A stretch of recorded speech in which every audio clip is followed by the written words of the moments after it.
நம் ஆண்டவர் இயேசு கிறிஸ்துவின் நாமத்தினால் மகிழ்ச்சியும் சமாதானமும் நம் அனைவரோடும் இருப்பதாக. லூக்கா 2:22-35 முடிய.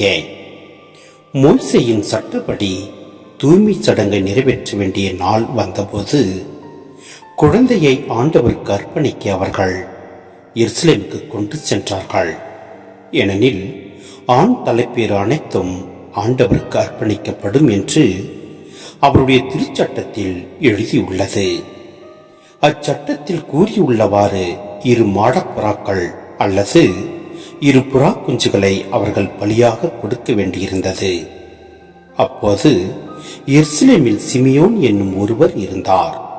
அவர் நேர்மையானவர், இறைப்பற்று கொண்டவர், இஸ்ரேலுக்கு வாக்களிக்கப்பட்ட ஆறுதலை எதிர்பார்த்திருந்தவர்.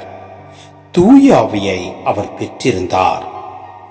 ஆண்டவருடைய மெசியாவை காணும் முன் அவர் சாகப்போவதில்லை என்று தூய ஆவியால் உணர்த்தப்பட்டிருந்தார். அந்த ஆவியின் தூண்டுதலால் அவர் கோவிலுக்கு வந்து இருந்தார். திருச்சட்ட வழக்கத்திற்கு ஏற்ப செய்ய வேண்டியதை குழந்தை இயேசுவுக்கு செய்து முடிக்க பெற்றோர் அதனை உள்ளே கொண்டு வந்தபோது சிமியோன் குழந்தையை கையில் ஏந்தி கடவுளை போற்றி, ஆண்டவரே, உமது சொற்படி அடியான் என்னை இப்போது அமைதியுடன் போக செய்கிறீர். ஏனெனில் மக்கள் அனைவரும் காணுமாறு நீர் ஏற்பாடு செய்துள்ள உமது மீட்பை என் கண்கள் கண்டு கொண்டன. இம்மீட்பே பிற இனத்தாருக்கு வெளிப்பாடு அருளும் ஒளி. இதுவே மக்களாகிய இஸ்ரேலுக்கு பெருமை என்றார். குழந்தையை குறித்து கூறியவை பற்றி அதன் தாயும் தந்தையும் வியப்புற்றனர். சிமியோன் அவர்களுக்கு ஆசி கூறி அதன் தாயாகிய மரியாவை நோக்கி, இதோ இக்குழந்தை இஸ்ரேல் மக்களுள் பலரின் வீழ்ச்சிக்கும் எழுச்சிக்கும் காரணமாக இருக்கும், எதிர்க்கப்படும் அடையாளமாகவும் இருக்கும். இவ்வாறு பலருடைய மறைவான எண்ணங்கள் வெளிப்படும்.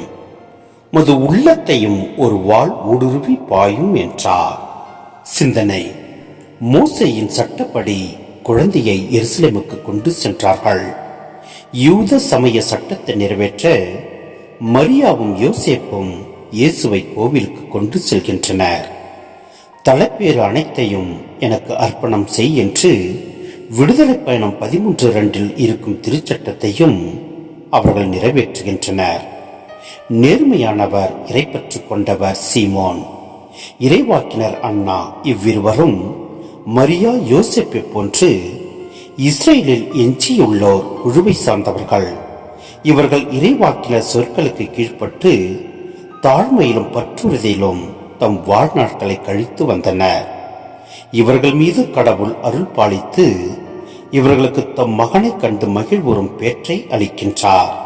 அதே போன்று நாமும் ஆண்டவரின் வார்த்தை கேட்டு அதன்படி நடந்து தாழ்மையிலும் பற்றுறுதியிலும் நம் வாழ்நாட்களை நாம் கழிக்கின்ற போது எல்லாம் அல்ல இறைவன் நம்மை நிறைவாய் ஆசீர்வதிப்பார். ஆமென்.